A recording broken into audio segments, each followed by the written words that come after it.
Bom, então vamos lá.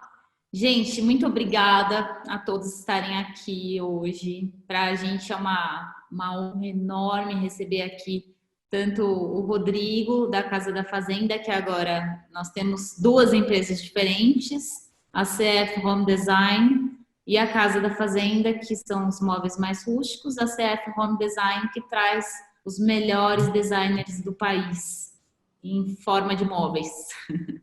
De mobiliário, de objetos.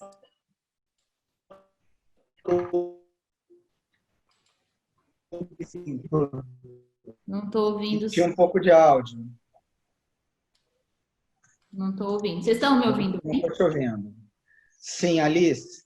Alice, cadê? É o Rodrigo que não está saindo o áudio. Rodrigo ficou com áudio ruim, né? É. Pois é, e a gente está hoje também com o Léo, da Latug, que é o Pedro e o Léo, e hoje a gente conseguiu unir, porque já é uma honra metade da Latug estar aqui para nós, né? Absorver tudo isso de conhecimento. Eu gostaria que vocês se apresentassem para todos nós. Você começa, Léo? Claro. Boa tarde, né? Sou Leonardo Latavo, um dos designers da Latug, o estúdio Latug do Rio de Janeiro, né? Junto com o Pedro Mug, o outro sócio que não está aqui agora, que fica em São Paulo. E obrigado pelo convite. Estamos aqui. O Rodrigo já é um super parceiro aí, né? Que nos conhecemos aí não tem muito tempo, mas já deu liga aí. Então, já estamos agitando muita coisa aí, tem muita novidade aí que a gente vai trazer através dos nossos bate-papos. Então, estou aqui para falar um pouco do que vocês quiserem que eu fale. Abrir meu coração. Ai, que bom. A gente quer saber muitas coisas. Então, falando aqui que tá falhando o áudio. O meu? Então, qual áudio, gente? Dá para escrever aqui para gente? Qual que tá falhando? Do Rodrigo, meu ou do Léo? O Léo eu ouvi bem. Ah, é o meu que tá falhando? Será que tá dando eco? Vou diminuir aqui o Para volume. mim, o seu tá normal ali. Se o meu tá falhando, pessoal? Estou ouvindo todo mundo bem. Tá com falha no áudio de vocês. Eu não consigo escutar. Daí tem Mas gente ouvindo mal. Estou ouvindo os três normalmente. eu acho que não é a nossa internet, a internet é de quem está ouvindo mal. Se alguns estão ouvindo bem, outros mal, é porque o problema não é com a gente. Mal. Bom, então vamos lá. Para a gente, hoje em dia é muito difícil a gente empreender no nosso país, né? E nós, como designers, nós sabemos que realmente é um grande desafio. E nós tivemos um grande desafio, quanto tempo? 60 dias, 70 dias atrás, que foi o Corona chegou oficialmente aqui no Brasil, e a gente teve que se adaptar às novas situações, ao novo cenário, e diante de um outro cenário que já estava se transformando, né? Porque a gente está passando por transformações econômicas, socioeconômicas, a gente tem que se readaptar novamente, né? Então, hoje nós temos muitos desafios, né? E a gente quer saber como vocês começaram, o Rodrigo que tem... Quantas lojas você está hoje, Rodrigo? A matriz aqui em Indaiatuba, aí tem uma filial no Rio de Janeiro, uma em Curitiba e uma em Taubaté. São 4 lojas. E tem a quinta agora que eu estou trazendo de volta a Casa da Fazenda, que é onde começou lá atrás, né, os móveis em madeira de demolição, e as demais lojas, junto com a matriz de Indaiatuba, é a CF Home Design, que é essa linha que você explicou no começo, que são os móveis de design assinado, a linha de imobiliário de mais alto padrão. Então são 5 lojas. Como foi o seu começo? Conta aí pra gente. Então, o começo eu trabalhava em um ramo que era um pouquinho diferente, que era farmácia, né? Só um pouquinho diferente. Isso eu trabalhei 10 anos como gerente de uma rede de drogarias assim, no interior de São Paulo. Aí no final de 2010, a Grazi, que é minha esposa, e eu abrimos uma pequena marcenaria na cidade de Indaiatuba, né? Mexendo apenas com madeira de demolição. E com o passar dos anos a gente foi aprimorando, o gosto foi melhorando, enfim.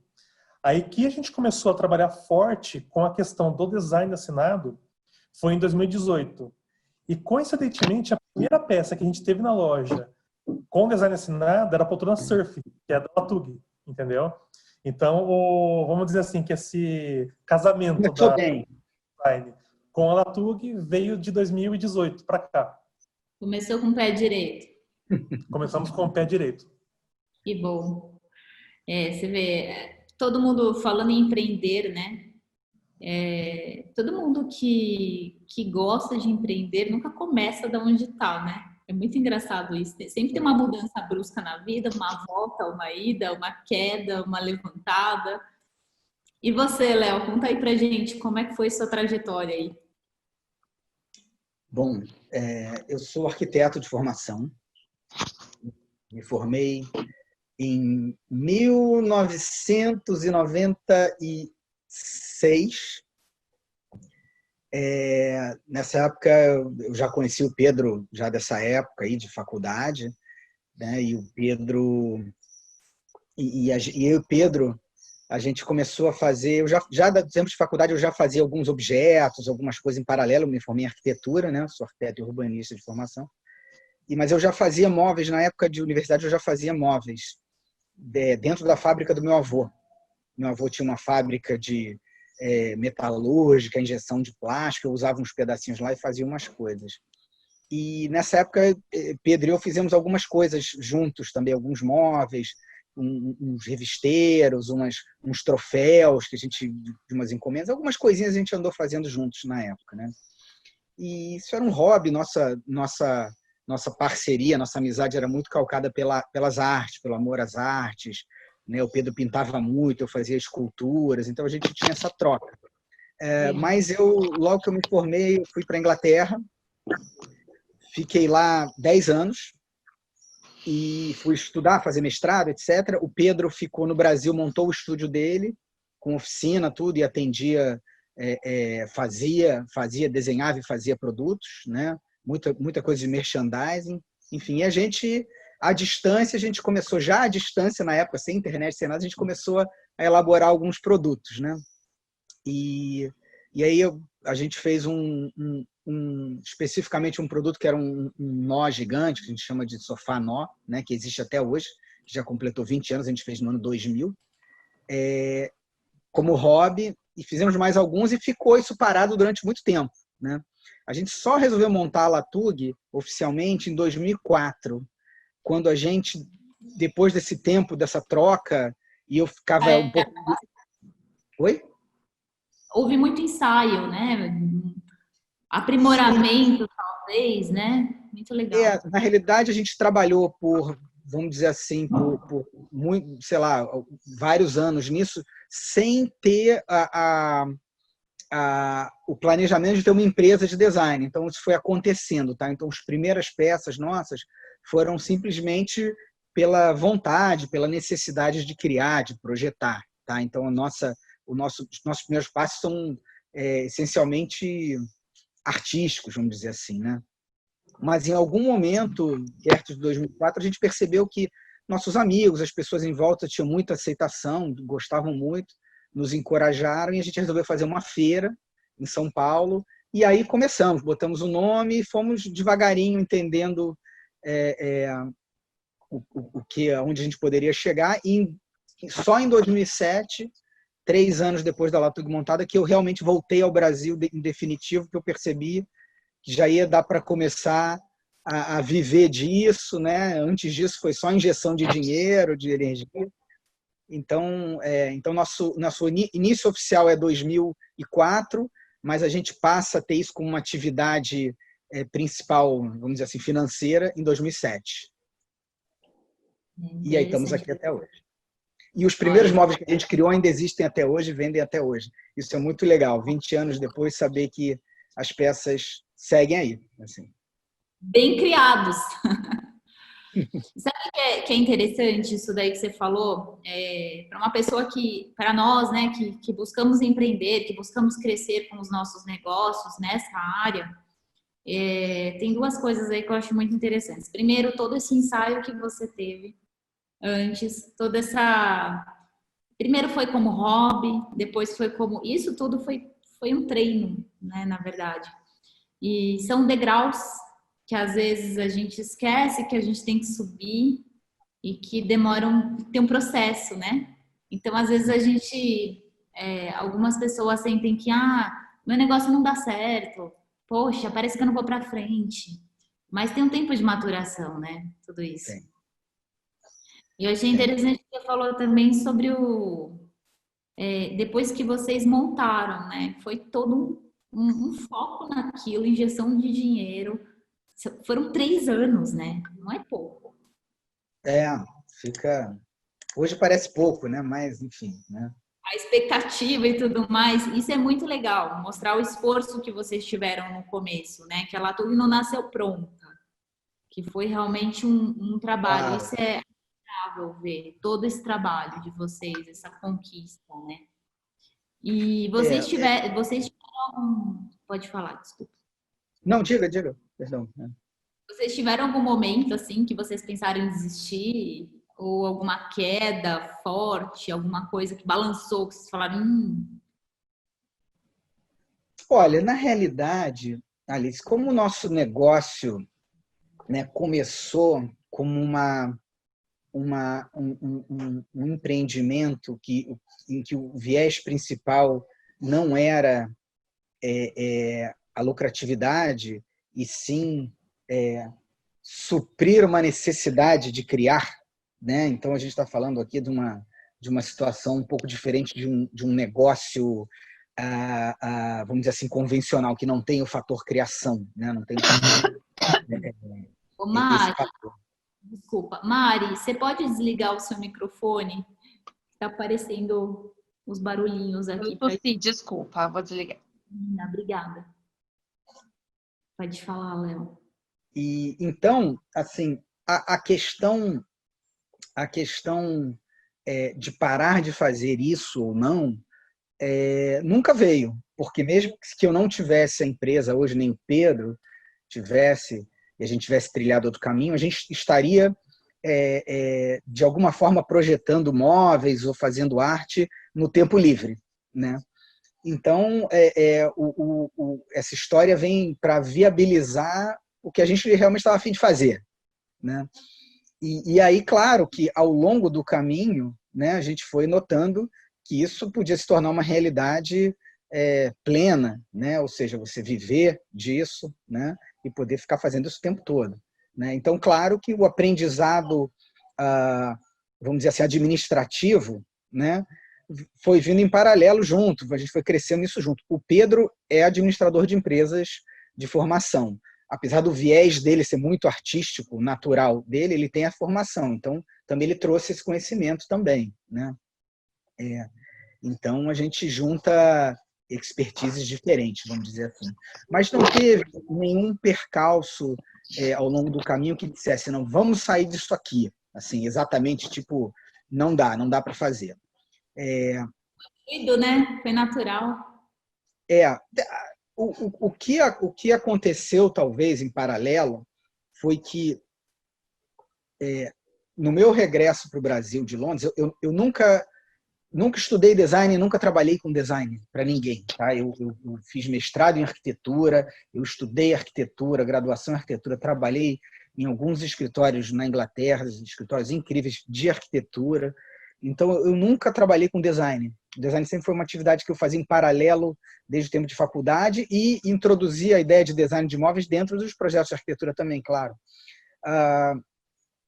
Então, quando eu vim para o Brasil, eu vim com dois objetivos, né? Era 2 frentes abertas. Uma era a frente do design de imóveis e a outra era a frente dos projetos urbanos, projetos de grande escala, né? Que é uma paixão minha, né? Eu dou aula de arquitetura hoje, estou envolvido no ambiente acadêmico de arquitetura, mas a Latug não funciona em hipótese alguma com arquitetura, né? A gente só faz desenho de imóvel, é uma especialidade. Mas durante um bom tempo, teve um investimento grande em equipe, em energia, em projetos urbanos. E a gente fez uma série de projetos para a cidade do Rio de Janeiro, sem demanda, que a gente sentou em gabinete de prefeitos, sentou com empresários patrocinadores, teve muita coisa aconteceu, projetos lindos para a cidade, né, pertinentes para a cidade, que nunca aconteceram, né? E chegou um dia que eu falei, olha, eu não quero mais trabalhar com o poder público nunca mais, enquanto vamos dizer assim, o setor de projeto urbano não ia acontecendo na Latug, o setor dos projetos móveis foi deslanchando de vento em popa, um setor privado, sem aquelas politicagens de prefeituras, de governos, etc. Então, chegou um momento que a gente falou, olha, deixa o urbanismo de lado, deixa o projeto urbano de lado e vamos focar em projeto de imóveis, e foi a melhor coisa que a gente fez, né? Porque aí a gente realmente, a energia foi toda para o que estava dando certo. Então, assim, mensagem de empreendedorismo é foco.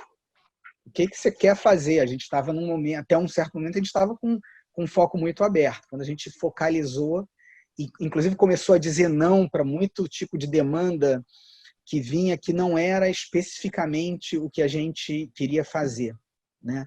Então, por exemplo, eu vi ao longo dessa trajetória outros profissionais, sejam designers, arquitetos, muitos, que montavam seus escritórios com o objetivo de, por exemplo, criar um trabalho autoral, mas tinha uma demanda técnica, por exemplo, um trabalho técnico, que mantinha o escritório. E aí tinha aquele sonho de, poxa, a gente tem esses clientes aqui que são estritamente técnicos, não tem nada de autoral, mas eles seguram um escritório e a gente pode desenvolver o trabalho autoral. A maioria desses não andou, porque só aparecia trabalho técnico para eles cada vez mais, né? E o trabalho autoral eles não tinham tempo de fazer, né? Então a gente percebeu que em alguns momentos até foi doloroso, quando você está precisando de caixa, né? Você dizer não para um trabalho, né? Mas você dizer não consciente que é um trabalho que a longo prazo não vai te acrescentar nada e vai tirar a tua energia do que realmente você quer fazer. Então a gente após um certo momento, nosso telefone nunca mais tocou para oferecer um trabalho que não nos interessasse, que não fosse inerente ao nosso core business, né, que a gente chama, né? Então acho que isso é uma mensagem boa para quem quer empreender, não perder o foco, ficar ali, mesmo que isso signifique um período de uma certa abstinência de fluxo de caixa, de certas coisas. Então, tem muita doação nesse sentido, né? Na verdade, a sua história é muito legal, né? Porque em 2018 vocês estouraram, né, na Feira de Milão. Conta aí pra gente o que foi aquilo. Enfim, são coisas... Né? Muito a gente... Oi? Peraí, travou o áudio um pouquinho. Vocês ficaram mundialmente muito famosos, né? E foi muito conhecidos e muito valorizados. As peças de vocês super valorizadas. E isso pra gente, para nós brasileiros, é um baita de um orgulho, né? A gente tem muito orgulho de ver assim esse crescimento, essa exposição, esse desejo pelas peças brasileiras, o talento dentro do nosso país sendo desenvolvido, sendo aprimorado. Isso para nós é muito especial. Conta aí pra gente como foi essa saída para fora. A gente já vinha participando da Feira de Milão, né, e um pouquinho de umas feiras em Nova York, já há um tempo, assim, né, a participação de levar uma, duas ou três peças, né, em eventos, né, ou 4 ou 5, enfim, né. Então vem sendo ao longo de mais de uma década uma participação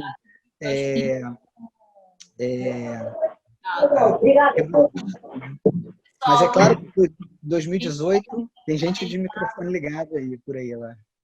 Deixa eu ver quem que é, se alguém puder. Andréa Costa. André, tá com o microfone ligado. Se não atrapalha aqui, a gente não consegue ouvir o Léo. Deixa eu ver. Bom, então, em 2018, o que aconteceu em 2018, né? A gente vinha fazendo já um trabalho acadêmico forte, né? em escolas, né, ensinando design, fazendo workshops, e a ideia de criar uma poltrona gigante, criar uma versão da nossa poltrona Pantoche num tamanho descomunal, assim, de 3 metros de altura, etc., já tinha, acho que já tinha uns 3 ou 4 anos que a gente estava com essa ideia na cabeça, né? Na realidade, existe sempre um tempo grande entre o momento que você tem uma ideia de querer fazer alguma coisa e o momento que você vai executar ela, que você consegue executar ela, né? Então, essa aí demorou pelo menos uns 4 anos para a gente começar. O início dessa peça foi numa conversa com uma professora do Senac do Rio de Janeiro, a Milena Puma, que era coordenadora do curso de design, que eu estava sendo um orientador. E no Senac eles têm um projeto que se chama Vivência Profissional. Eles levam, né, os estudantes para dentro de escritórios de design e arquitetura para ter a prática profissional, como se fosse um estágio. Então a gente forjou esse projeto, eu sugeri, eles toparam na hora, então foram 23 alunos do Senac, do Rio de Janeiro, trabalhando no nosso ateliê no Rio de Janeiro. A gente tem uma oficina, enfim, e fazendo essa peça, desenvolvendo, fazendo. E demoraram 3 meses para a gente fazer ela. E 1 ano depois da gente ter lançado ela foi para exposição do Semana de Design do Rio e outras exposições locais. Sempre que ela ia para a exposição era um sucesso, ia parar na capa do jornal, né? Parou na capa do Globo imediatamente. E aí, quando teve o Salão do Móvel de 2018, a Apex, né, junto com o Sindimóveis e outros órgãos que estavam promovendo design, que seguem promovendo design, convidaram a gente para expor lá essa peça e fizeram um pool, organizaram um pool para isso acontecer. Foi uma atividade, foi uma tarefa complexa, né? Desmontar a peça, fazer todo o processo de exportação, vermifugação, embalagem especial, logística para chegar lá, remontar lá, depois voltar de novo, enfim. Mas foi tudo extremamente bem organizado e foi assim um sucesso muito maior do que eu esperava, para falar a verdade. A gente estava amarradão, o Pedro e eu lá fazendo, tinha gente da nossa equipe que foi para Milão também. Foi tudo, o clima estava maravilhoso, estava quentinho, parecia o Rio de Janeiro, Milão, em 2018, durante o salão. E assim, a gente ouviu né, choveram mensagens inclusive 2 dias depois foi parar na capa do jornal italiano do Corriere della Sera. A gente tomou um susto quando viu a capa do jornal. Estava o poltronão lá em pleno Salão do Móvel de Milão, estava, né, durante o Salão do Móvel de Milão, todas as empresas do mundo procurando mídia, né, buscando mídia espontânea. A gente vai parar na capa do jornal, né, assim, né, disputando com milhares de empresas. Então isso nem avisaram a gente. Aparece, você vai ver na banca de jornal, toma aquele susto, quase cai para trás.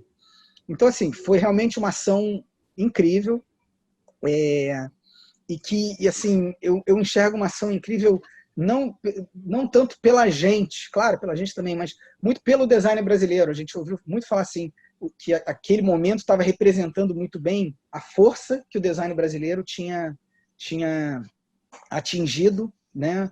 A maturidade que o design contemporâneo brasileiro estava atingindo naquele momento, né? Então, acho que aquilo ajudou a gente se sentir um pouco embaixadores do design brasileiro naquele momento, que estávamos propagando uma ideia, não uma ideia nossa, mas uma ideia de país, né? E a gente fala muito no nosso trabalho de muito mais do que falar de design propriamente dito, é falar da nossa cultura através do design. Então, é muito interessante quando a gente consegue, é o que a gente espera, quando a gente consegue falar do móvel nosso, a gente não está falando do móvel em si, da parte técnica dele, do que você está vendo dele, né, sendo descritivo, mas a gente está falando do que ele significa, das ideias por trás dele, de como ele da narrativa que ele tem. Eu sempre costumo falar que a gente chama isso da quarta dimensão do produto, do objeto, né, que é o que a gente não vê, né. Então, foi realmente muito bacana. O brasileiro está conseguindo, né, agora, enxergar. Eu vejo até... Hoje eu tive um bate-papo com uma cliente, foi muito legal. Se ela tiver... Eu não sei se ela está assistindo, mas a gente estava conversando exatamente isso. Que ela viu uma peça e era uma cópia. Ela viu na internet. Sim. E mandou o link para mim.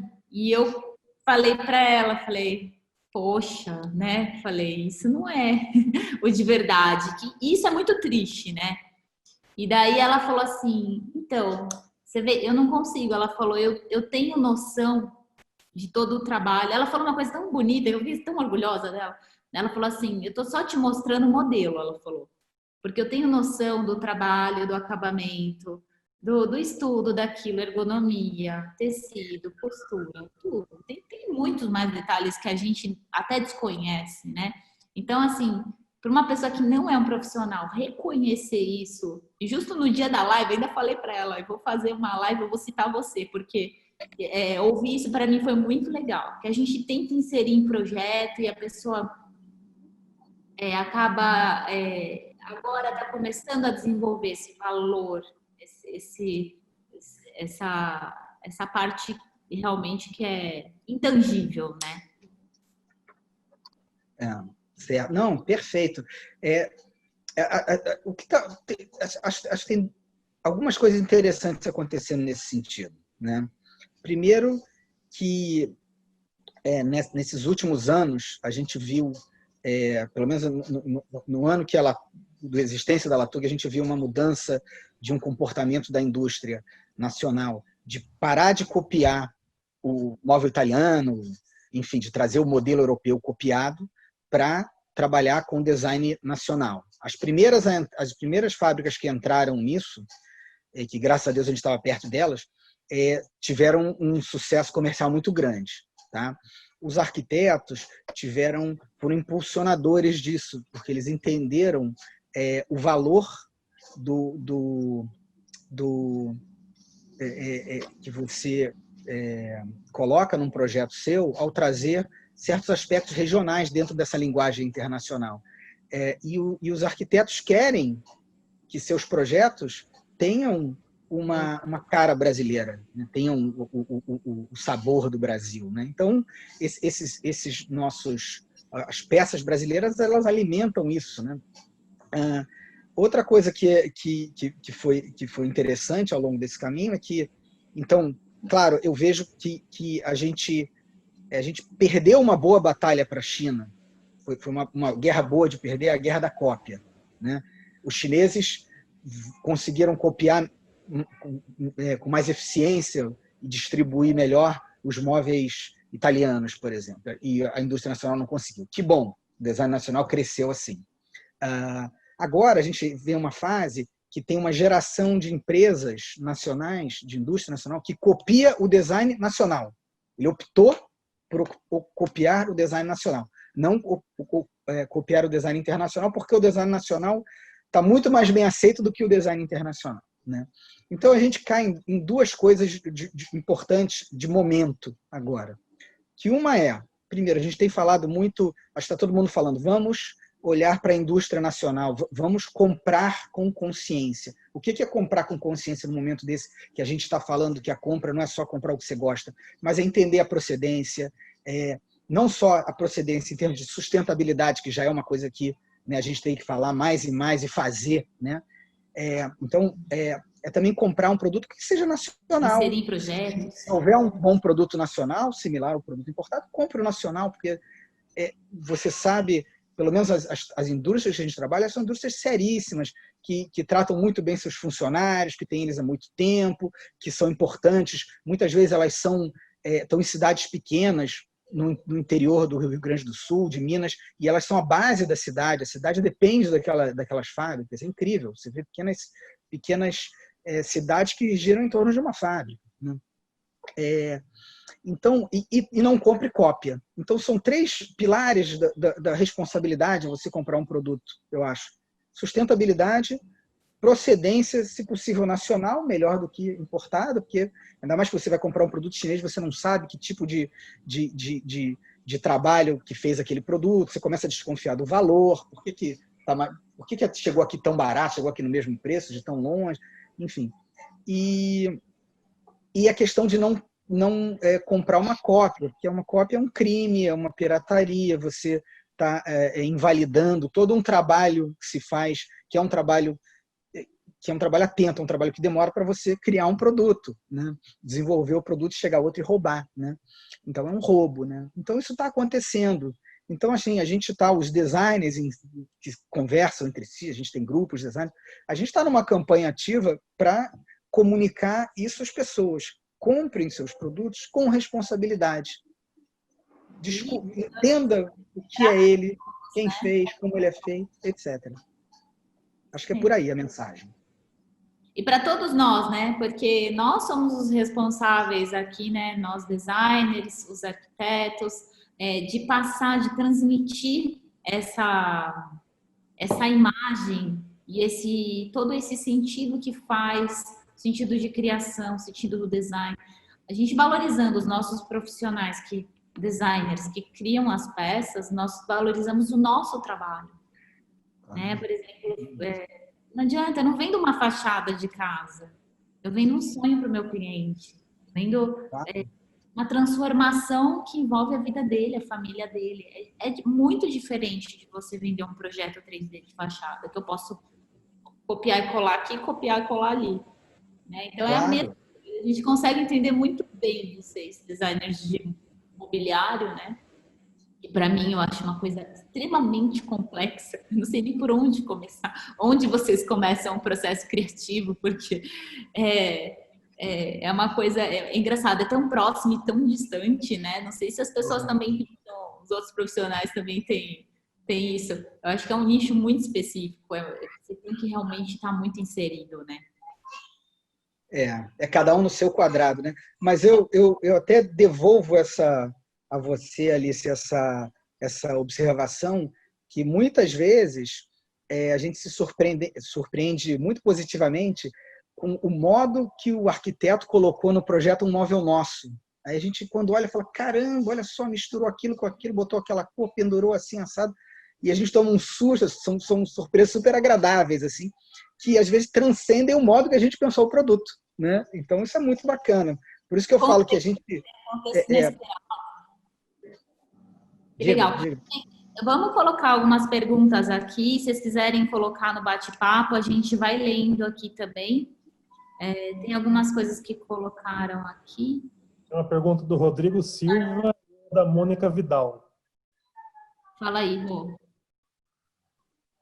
O Rodrigo Silva perguntou sobre a questão de fluxo de caixa no início da Latug. E a Mônica Vidal perguntou sobre a possibilidade de visitar a loja de São Cristóvão, acho que é o ateliê lá de São Cristóvão, que é maravilhoso, por sinal. Eu não vi. Vamos lá, claro, podem combinar pós-pandemia de visitar o ateliê de São Cristóvão, tá? A gente, logo no início da pandemia, a gente entrou numa obra e está tudo de pernas para o ar. Agora, quando terminar a pandemia, a gente termina a obra, que a gente parou tudo, e me dá um tempinho, a gente vai estar tudo em ordem lá para visitarem. Por favor, venham. E a questão do fluxo de caixa é uma decisão que dói mesmo. Você pode negativar, você pode ter que cortar na pele ali, deixar sangrar, mas é isso aí, não é fácil, não. Acho que muita gente, eu ouço assim, de muitos designers, jovens, tudo, que eles não querem comprometer nada, eles querem conseguir atingir, ter um estúdio de design autoral assim, assado, mas não querem tropeçar em lugar nenhum, não querem sangrar, sabe, não querem sofrer, né? E eu acho que esse é um primeiro filtro, porque se você acredita no teu trabalho, você enxerga isso tudo como um caminho que você vai passar. E aí é mais fácil de suportar. Então não é fácil, não. Eu ouvi essa semana, eu fiz uma live com o Fritz Paixão e ele falou uma coisa muito legal. Ele falou assim, eu sempre me endividei para poder crescer, porque eu conheço o meu potencial e eu acredito que eu vou conseguir, que eu sempre conseguiria pagar as minhas dívidas, as minhas parcelas e conseguiria crescer com esse investimento. Então, o risco no negócio existe. O empreendedor arrisca. Não tem jeito. Existe a questão do empreendedor ele é um jogador, ele arrisca mesmo, é natural do empreendedor. Se ele é excessivamente cauteloso, ele não consegue dar certos passos, porque nenhum passo é 100% garantido.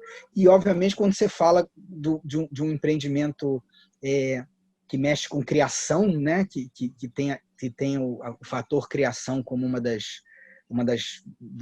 dos pilares, e aí você está mexendo com uma outra coisa, que aí é um lado emotivo, que passa longe da racionalidade de um empreendimento e do fluxo de caixa, né? Então, esse balanço entre esses dois, né, do racional e o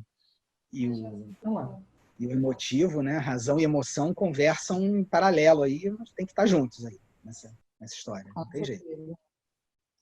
E assim, aqui a gente tem alguns comentários aqui interessantes. A Marinia falou que nós temos que valorizar o nacional, ainda mais nesse momento. E eu vi um comentário. Ela falou também alguém comentou sobre a distância, né? Que um produto que vem de muito longe. Transporte. Né, ele automaticamente ele é menos sustentável, porque só o que ele consumiu de transporte aí já invalida um bocado de coisa aí, né? Mas, enfim. Leandro está perguntando aqui, ó, Leonardo, como foi a relação com a produção das peças, os colaboradores? Então, a relação com os colaboradores. Os nossos colaboradores, as fábricas que a gente trabalha, hoje, a primeira fábrica que a gente trabalhou, por exemplo, a partir de 2008, que a gente começa a trabalhar prestando serviço para outras fábricas. Antes disso, os anos precedentes a isso, a gente mesmo fazia as peças, ninguém tinha demandado nada da gente. Os anos posteriores foram marcados muito mais por essa virada. 2008 marca essa virada da gente estar sendo demandado pelas fábricas de fora. E as mesmas fábricas, muitas delas a gente trabalha até hoje. Então, por exemplo, a Schuster Móveis, lá do Sul, que foi a primeira peça que a gente fez, foi para eles, para fora, né? Eles trabalham até hoje, a gente conversa diariamente com eles, né? Então, assim, a relação, as relações boas entre designer e fábrica são relações de longo prazo, não são as relações de um produto. São as relações que você vai entendendo, um vai entendendo o outro, você vai entendendo o mobiliário, você conhece as pessoas que estão dentro da fábrica, você vai pensando essas fábricas, elas fazem parte do dia a dia do pensamento. Então, tem coisas que a gente está conversando com fábrica que são para daqui a 2, 3 anos, sabe? São embriões, tem coisas que são para agora, que já estão sendo prototipadas. Então, pelo menos no nosso caso, essa relação estreita e longeva é o que tem dado certo. As fábricas que a gente trabalhou de uma maneira muito efêmera, um produtinho aqui, outro ali, o resultado nunca foi tão bom, né? Tem uma diga. Fala, porque eu falo muito, eu vou falando, é melhor você me interrompe aí, por favor. Mas é bom, a gente está adorando ouvir você. Muito bom. E agora, a gente falou bastante sobre o regionalismo, né? Agora, Rodrigo, fala um pouquinho aí, como é que foi a aceitação do seu público com as peças nacionais, com o design nacional, que não faz muito tempo que você fez também essa transformação e isso impactou, como que isso impactou os seus clientes, como os profissionais reagiram também, tanto cliente direto quanto profissional. Conta aí pra gente a sua história. Então, no início foi bem assim complicado na questão do medo, vamos dizer assim, né? De você estar saindo de algo em que você é referência, porque a então ela era referência no mercado de móvel e madeira de demolição, né? E a gente era muito copiado. Eu sempre gostei muito de fotografar, então eu sempre fotografei as peças da empresa, os ambientes na casa dos clientes, né? E eu sempre peguei as minhas fotografias em páginas de outras lojas. E eu ficava até muito nervoso por conta disso, mas depois você acaba relevando, porque se a gente está sendo copiado, é porque a gente está fazendo um excelente trabalho, né? E depois depois de 8 anos, você pegar e mudar 360 graus, 180 graus, sei lá, e sair de um nicho onde você é referência para começar algo que tem muita concorrência, né? Foi muito desafiador, foi muito difícil, mas foi um passo muito acertado, entendeu? Porque hoje, aqui na cidade de Indaiatuba, por exemplo, vamos falar da CF Home Design em Indaiatuba, que é onde eu estou hoje. A gente se tornou referência no mobiliário de alto padrão, em uma loja de imóveis assinados. Então, hoje, a parceria aqui na loja com os designers de interiores, com os arquitetos, é muito sólida, né? A gente criou um forte para esse mercado aqui.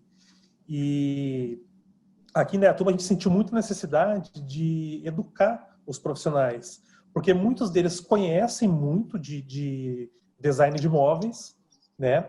Mas muitos também não conhecem, né? Você apresenta um produto, eles não sabem de quem que é, então você vai moldando o modo de pensar desses profissionais e a gente vai aprendendo junto, né? E como o Léo falou da questão de como eles colocam esses móveis em seus projetos, que muitas vezes transcendem até o modo como foi pensado inicialmente o móvel originalmente, né? Então isso é muito bacana. E hoje a gente virou tanto referência nessa questão do mobiliário assinado que o móvel de madeira de demolição se perdeu um pouco. E é a nossa essência, né? Então é justamente por isso que eu estou relançando a marca Casa da Fazenda para correr em paralelo com a CF Home Design e voltar às raízes também, né? Isso é interessante. E houve até um convite que eu fiz pro Léo, né? Pro Léo e pro Pedro, de eles assinarem uma linha de móveis em madeira de demolição, que a gente começou a conversar, tal, enfim. E eu acredito que para o próximo ano isso deva sair, né? Que eu acho que vai ser outro passo gigantesco. Porque você tem no mercado o móvel em madeira de demolição assinado, mas é muito pouco, é muito escasso, é muito raro, né? Então, eu acho que a gente explorar esse mercado de design assinado com madeira de demolição, que é um produto assim, extremamente sustentável, eu acho que vai ser algo incrível aí para os profissionais, né, inclusive.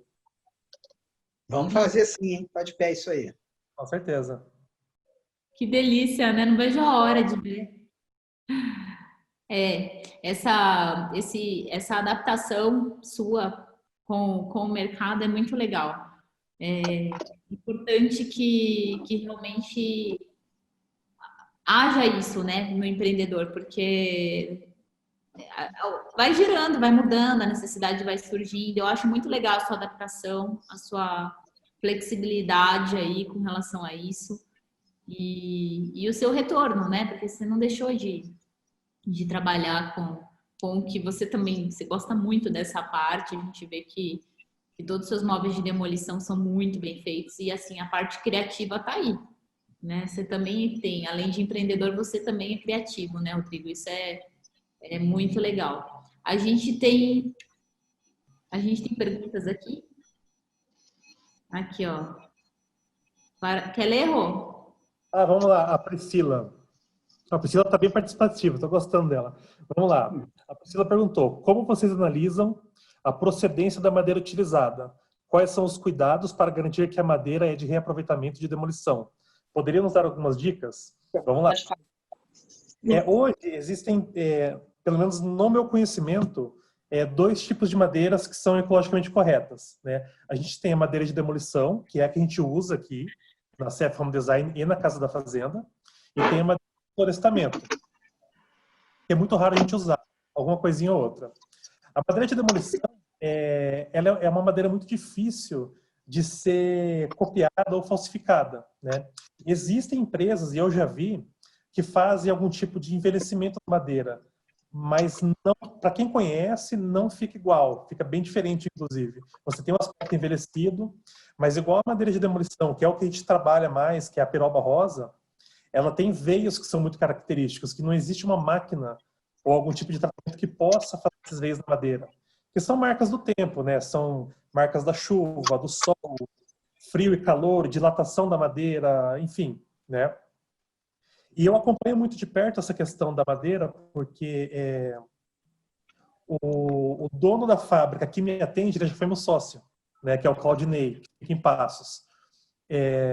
Então, assim, eu conheço muito ele, eu conheço muito o trabalho de perto, né? Eu já acompanhei a demolição de casas antigas, que é de onde essas madeiras são retiradas para a confecção dos móveis, então eu sei muito bem como é o processo, né? A madeira efetivamente é demolição. Thalita, você pode fechar o áudio aqui, ó. Lorinaldo. Tá com o áudio ligado. Cadê minha roupa? Thalita? Senão a gente não consegue ouvir. É que eu não consigo fechar daqui. A Thalita que tem que fechar. Ou a própria pessoa, né? Bom, respondido essa. Temos mais perguntas. Vamos lá. Como chamar a loja em Indaiatuba? Eu respondi para ela embaixo aqui, mas hoje é a CF Home Design e em breve, no endereço muito próximo aqui, eu vou inaugurar a Casa da Fazenda de novo, que é a primeira loja que a gente teve, que vai ser só para móveis de madeira de demolição e fibras naturais, enfim, é uma loja um pouco mais rústica. Tem uma pessoa perguntando aqui também, Giovana, qual a importância de conhecer o chão de fábrica, a linha de produção para projetar um móvel? Acho que essa é para mim, né? É fundamental. Eu acho que a gente projeta em função da capacidade fabril, né? Da capacidade do maquinário, né? Você tem que entender o que uma máquina faz, o que um material, quais as propriedades do material, né? A gente não projeta só em madeira, né? A gente projeta em diversos materiais, depende da fábrica que a gente está projetando. E isso que é o legal também, o desafio de entender, de estar trazendo novidade para diferentes materiais. Mas é fundamental você ter o máximo de entendimento possível de como as coisas são feitas, de como as máquinas funcionam. E quanto mais você tiver esse conhecimento, melhor você vai conseguir subverter algumas coisas, quebrar alguns paradigmas de como está sendo feito. Então, assim, é imprescindível, na realidade, conhecer isso. Tem uma pergunta. Diego, é isso. Vocês têm lá algumas pessoas da equipe que fiscalizam ou que acompanham essa produção com uma constância? Porque com certeza vocês não dão conta de acompanhar os produtos. Ou não há necessidade? Com o projeto, o seu fornecedor, a empresa que faz, ela consegue executar com precisão? Olha, a gente vai muito à fábrica quando é desenvolvimento de produto, né? Uma vez que o produto está pronto, está acertado, aí a produção, a fábrica dá conta disso, tá? Então não é necessário um acompanhamento nosso desse dia a dia do produto seriado. Quando o produto é desenvolvido por primeira vez, a gente está muito perto de todos eles, de todos os produtos. E aí a gente pode ir na fábrica, só que as fábricas são longe, são difíceis, tem que organizar, ter vários produtos para ir lá.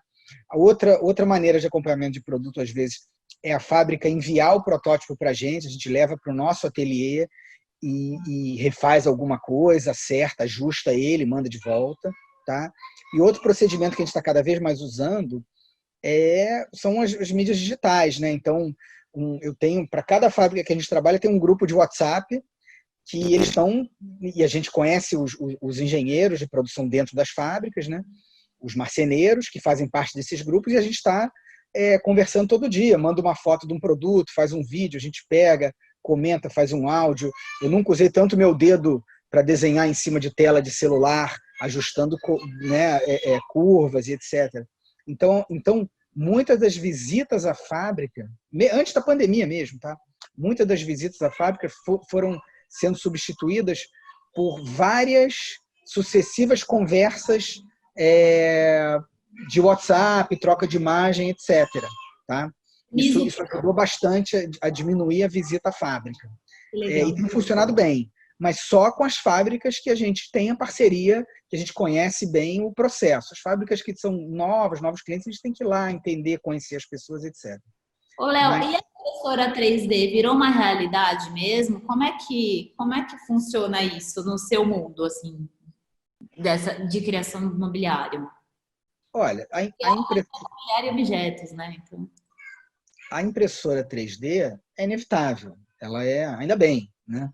Então, ela está no seu momento, agora não está no seu momento pleno, né? Ela está num momento de desenvolvimento, com novidades quase que diárias a esse respeito, né?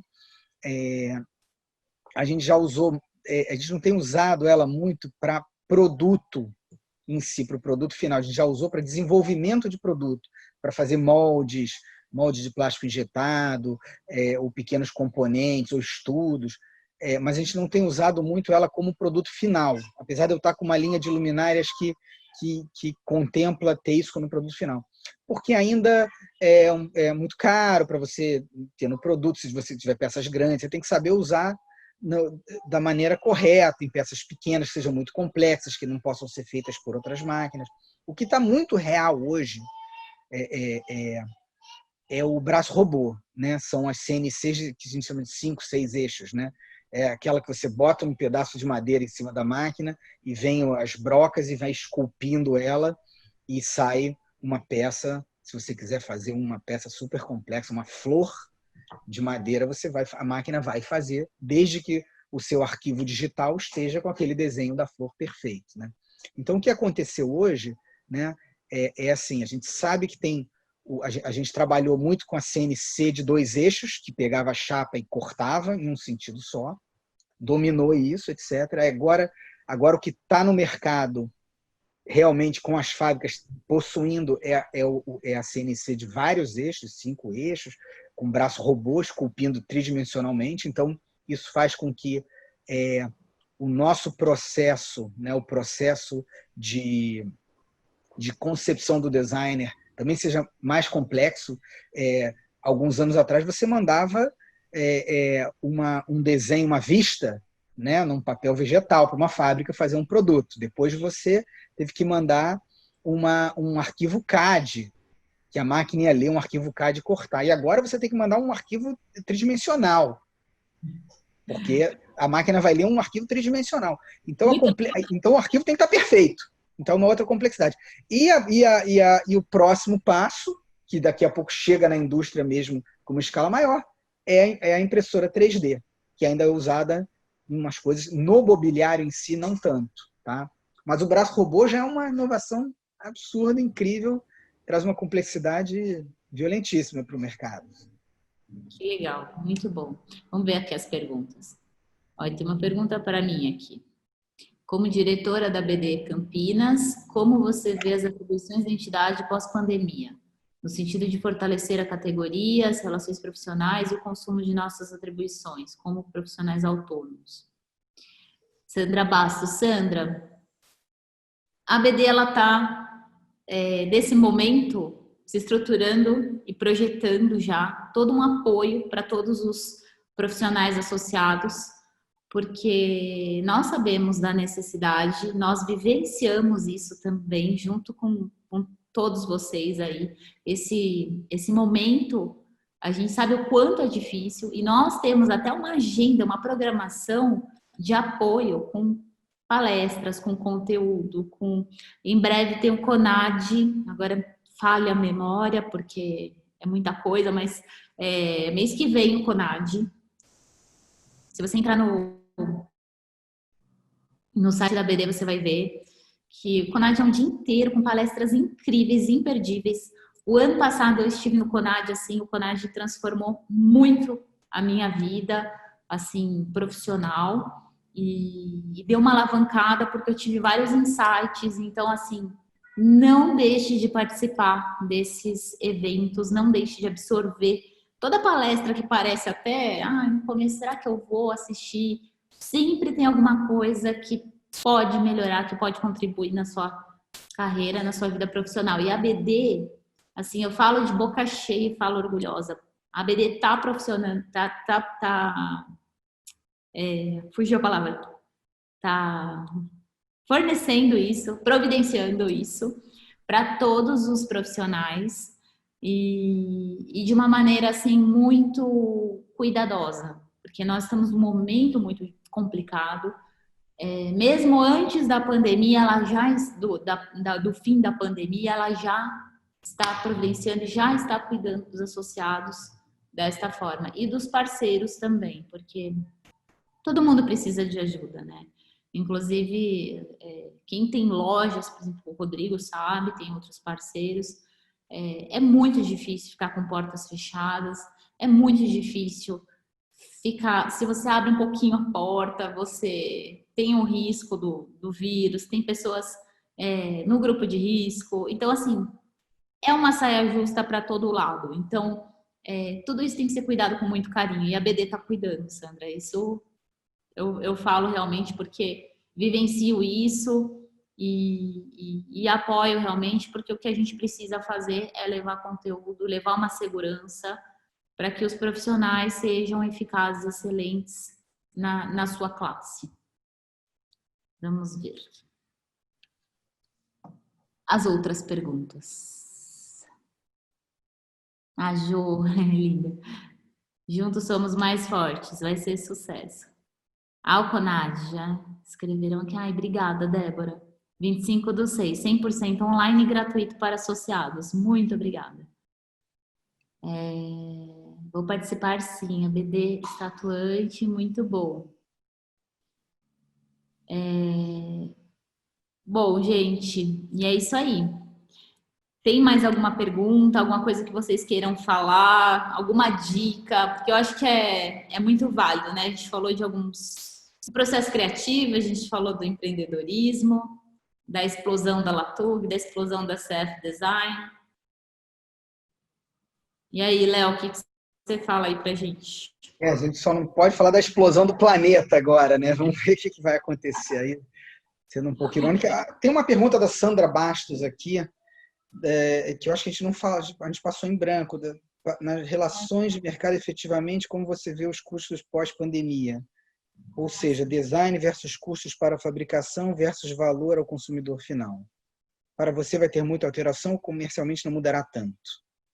Haja visto os custos gerais de bens de consumo no setor de design e decoração estão, me parecem, congelados. Bom, é difícil dizer, né, fazer previsão, né, não tem bola de cristal, tudo. Eu sei que a primeira coisa que as empresas estão tratando de fazer, que a gente está tratando de fazer, obviamente, é cortar custos, né? E a gente percebeu que tinha uma série de operações internas na nossa empresa que podiam ser feitas à distância. Então, a gente eu estou trabalhando de casa e está funcionando muito bem. Estamos sendo super produtivos em casa, a equipe está sendo produtiva. Muda, mas nem por isso piora, né? O que a gente puder fazer para criar um design um pouco mais acessível, né? Eu sempre estou disposto a isso, né? Agora, talvez alguns custos sejam cortados também pela questão de compras à distância, né? De uso do mundo digital, enfim. Isso pode ter impacto no produto final, né? Se a gente começa, no momento que a gente consegue desenhar um produto sem fazer várias visitas à fábrica, no momento que você consegue vender um produto sem ter que montar lojas e mais lojas e mais lojas, não sei, acredito que esses custos, né, essa redução de custos possa ser repassada. O que eu imagino, que eu percebo agora, de certa forma, pelo menos assim, de uma mudança, é que as pessoas vão começar a valorizar mais suas casas, porque elas vão ficar um pouquinho mais em casa, né? Então, talvez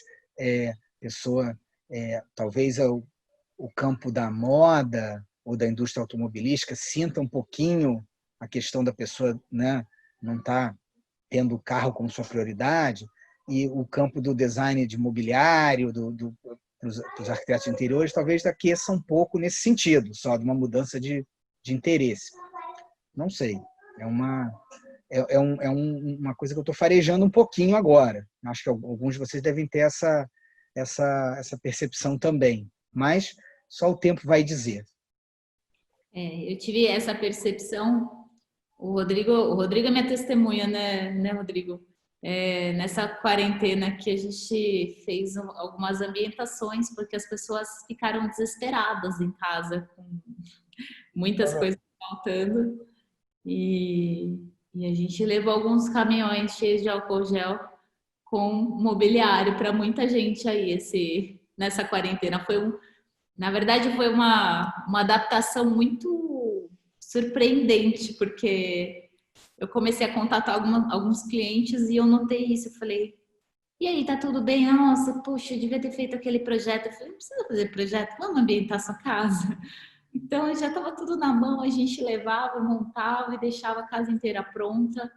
E foi muito legal isso, foi um trabalho muito produtivo. Coisas que a gente faz, às vezes, um trabalho com um cliente de 6 meses, a gente fez em 3 dias por conta do desespero do cliente. Você vê. Foi muito bom. Acho Agora, que tem mais pergunta aí, mas fala, diga aí. eu ia falar das perguntas também. Você quer falar, Léo? Lê aí as perguntas, você que estava lendo.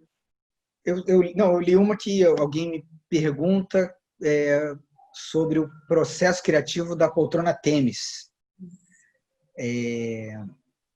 A poltrona Temis, a poltrona Temis está na minha camisa aqui, não sei se dá para ver. Vamos ver se eu consigo mostrar aqui. Essa aqui, deixa eu ver se está com muita sombra. Dá para ver ela aqui na minha camisa? Dá para ver? Não sei, deu, né?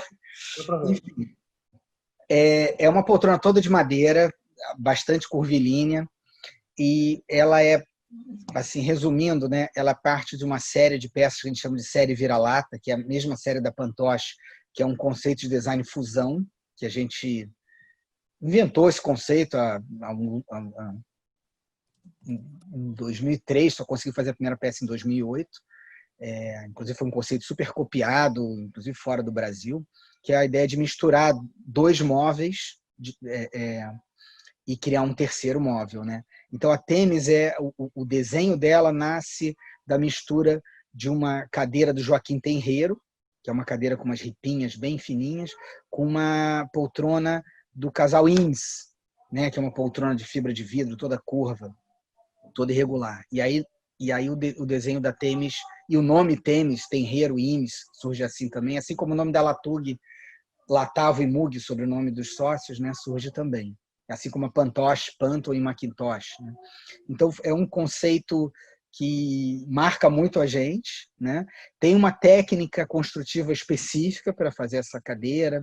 São uns microlaminados de madeira feitos na fábrica, um trabalho super laborioso. A gente tem várias peças que são feitas com esse conceito. E a gente procura praticamente todo ano lançar uma peça dessa vira-lata. Deixa eu ver se eu estou aqui. Eu tenho uma imagem dela aqui para mostrar, senão as pessoas ficam sem. Isso aqui é uma página do nosso livro, está aqui ela. Ó. Essa é a Temis e essa aqui são as peças. Essas aqui de cima são as peças da fusão que originaram ela. Tá? E aqui são algumas das outras fusões que estão no livro. Estão no nosso livro que a gente aqui é a Pantoche também. Ela tem as fusões e o resultado dela.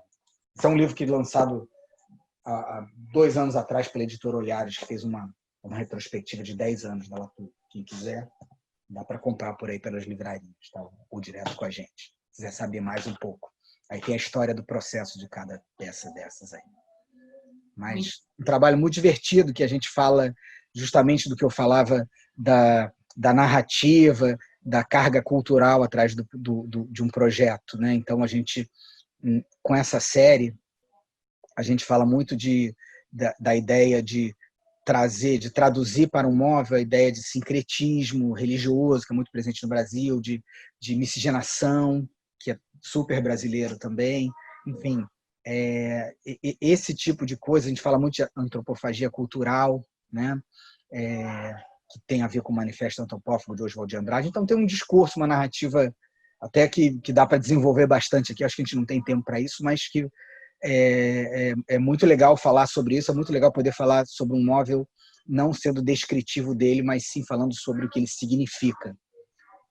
E a Temis está bem carregada, essa poltrona Temis bem carregada desse tipo de narrativa. Também. Eu mando uma camiseta, Rodrigo, estou vendo aqui, a gente tem várias camisetas de design aqui, essa eu estou usando uma delas hoje, mas a gente, ao longo dos anos, aí, de vez em quando fazia uma camiseta nova para celebrar um produto, uma brincadeira nossa, assim, interna. Assim. Que gostoso. Legal. A Cissa está perguntando se você acha que nós vamos ter a valorização dos artesãos agora. Olha, eu espero que sim, mas até antes da pandemia já tem um certo renascimento dos artesãos, né? E eu acho que esse renascimento, na realidade, o veículo do renascimento do artesão é aquela palavrinha-chave design, né? Então, no final das contas, quando um produto tem essa palavrinha mágica, todo mundo gosta de usar agora design, que está até um pouco vulgarizada, todo mundo quer dizer que o produto é bom, fala, tem design, né? Mesmo sem saber o que é, né? O trabalho do design, que é um trabalho extremamente transversal, ele começou a permitir o renascimento do artesanato, né?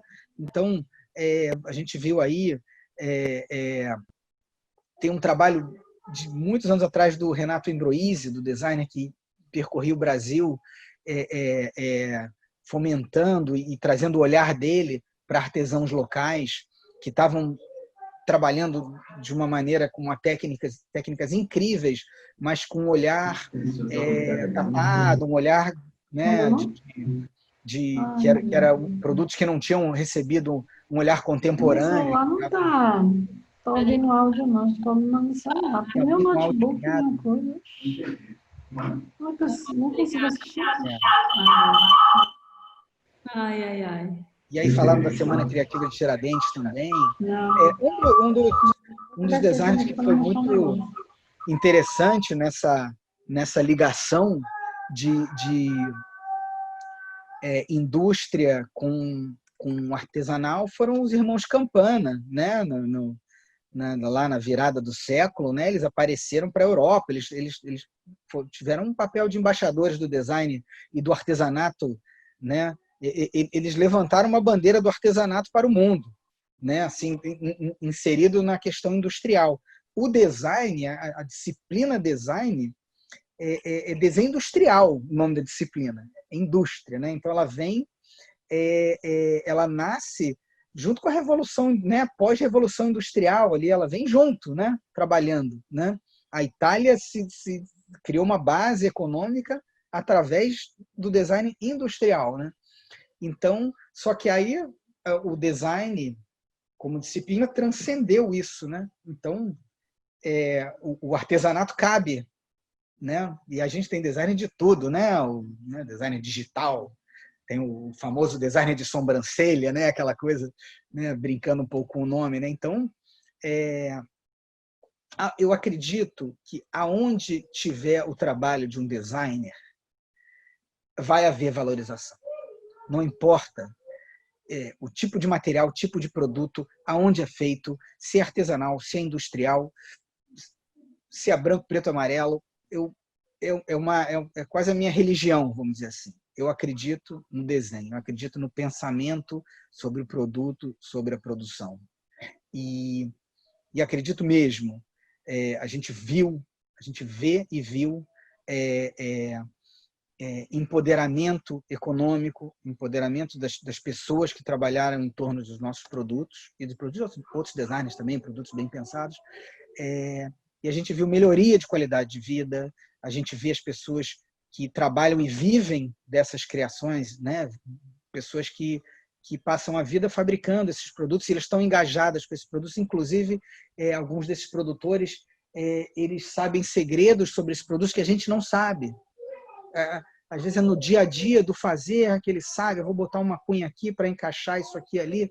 E a gente não sabe, a gente nem precisa saber, porque são tão complexos, são tão relações, o produto tem uma relação com tantas pessoas diferentes, que apesar de nós termos sido criadores deles, a gente não tem essa relação plena ela transcende a gente também. Isso é ótimo. É o futuro, né? Eu sempre falo que a gente, há 10 anos atrás, não tinha essa visão e não tinha essa projeção, né? A nossa projeção hoje realmente é o processo criativo, é essa elaboração que vai muito além do palpável, do técnico. Muito bom. Exato. Nosso futuro. Agora, desculpa, pode falar. Não, só ia dar um exemplo disso, Alice, sem querer falar muito, eu sei que eu falo muito, que hoje o nosso trabalho, a nossa atuação na Latug, a nossa responsabilidade reside justamente em escolher o parceiro, né? Então, por exemplo, a gente é acionado, né? A gente é demandado por fabricantes o tempo todo, que querem que a gente desenhe para eles, etc. E a maioria deles a gente diz não, né? E qual é o critério? Justamente, primeiro é o critério de ver se a empresa tem a cultura do design dentro dela, etc. Mas o principal é o critério do que a nossa ferramenta, o que a nossa arma, desenho, né? O que ela vai potencializar. Então, quando vem um parceiro, por exemplo, como veio uma comunidade do Tapajós, através da BV Rio, que veio com uma ação totalmente sustentável para uma comunidade com um selo FSC de manejo sustentável de madeira lá no meio da Amazônia que estava precisando de desenho. Você imediatamente diz sim, que você quer se engajar. Você tem a gente entende que a gente tem uma missão que não é só vender e lucrar e gerar fluxo de caixa, etc. Também é a responsabilidade de onde a gente vai botar a nossa força criativa, né? Então, por exemplo, vem o Rodrigo falando de madeiras de demolição, que é uma questão interessante, a madeira de demolição, né, upcycling, recycling, etc. Né? Então é legal a gente estar falando sobre isso, estar olhando, tendo um olhar sobre isso. Enquanto que outros produtos, outro tipo de atuação, a gente não dá muita bola. A gente foi acionado um dia por uma empresa de tapetes que faz um tapete totalmente reciclado. A gente se interessou e por aí vai, né? Então a responsabilidade nossa é por aí, seja artesanato, seja industrial, não importa, é entender, assim como a gente cobra, entre aspas, a responsabilidade do consumidor em comprar o produto, certo? A gente tem que ter a nossa responsabilidade de escolher com quem vai fazer nosso produto, com que material e de que modo, enfim, é tudo isso. Então, é a cadeia da responsabilidade que a gente tem que estar aqui forjando. É o juntos somos mais fortes, é isso, engloba um pouco isso aí também, né? Muito, né? Muito bom. Adorei. Todo mundo adorou, com certeza. Gente, que live deliciosa. Foi muito bom, muita informação boa. Acho que está todo mundo apreciando ainda mais, querendo conhecer seus produtos. Rodrigo, você aumenta o seu estoque lá, tá? Porque a gente vai fazer uma caravana na hora que acabar essa pandemia na CF Home Design. Eu já falei para o Léo já que a gente vai ter que mudar o nome da loja para Latug aqui, porque tem Latug na loja. Tem poltrona, tem espelho. Não, a gente acaba admirando ainda mais, né? Conhecendo todo o processo, conhecendo um pouco mais da história, do dia a dia e desse conceito aí, esse último tema aí que você abrangeu rapidamente, assim, faz a gente admirar ainda mais vocês, o trabalho de vocês e os parceiros que trabalham com vocês, como o Rodrigo, por exemplo, e a gente quer o produto de vocês. Então, tá todo mundo realmente nessa roda bonita aí da vida. E muito obrigada. Vocês querem deixar alguma mensagem aí pro pessoal? Quer deixar, Rô? Você que já tá aí na minha tela principal? Eu acho que a única mensagem que eu tenho para deixar, acredito que a grande maioria das pessoas que aqui estão são empreendedores, né? São profissionais autônomos, tenham muita persistência. Tá? Eu acho que uma das chaves do sucesso, na minha opinião, além do foco que o Léo citou, é a persistência. Não desistir, porque a gente vai tropeçar, a gente vai cair, mas a gente vai levantar. Então, assim, muita persistência, muita perseverança, muito foco. Tá? Não desistam, continuem. Isso aí, que bom. Legal, perfeito, Rodrigo. Eu tenho acompanhado o trabalho do Rodrigo, da CF, estamos vendo uma ascensão meteórica dele assim. Então é um cara que tem todos os adjetivos para ser um conselheiro de qualquer aspirante a empreender, né? E aprendo com ele, inclusive, né? E acho que, se eu puder deixar uma mensagem, falei um bocado de foco, mas especificamente para o designer que quer desenvolver um trabalho autoral, é ser muito crítico. Você tem que ser o seu maior crítico. E a gente vê, às vezes, as pessoas que são muito críticas em relação aos outros e passam a mão na cabecinha do próprio trabalho, né? E ser crítico é trazer novidade, é ser inédito, é encantar, né? Então, se um designer, um jovem designer, ele tem encantamento, se o produto dele encanta, se a gente vê essas características de novidade, um frescor, as coisas vão dar certo. Você vai aprendendo, vai tropeçando e vai aprendendo a gerir o seu negócio, mas se você não perder essa força de criação, se você não perder esse senso crítico ao desenho, as coisas vão dar certo.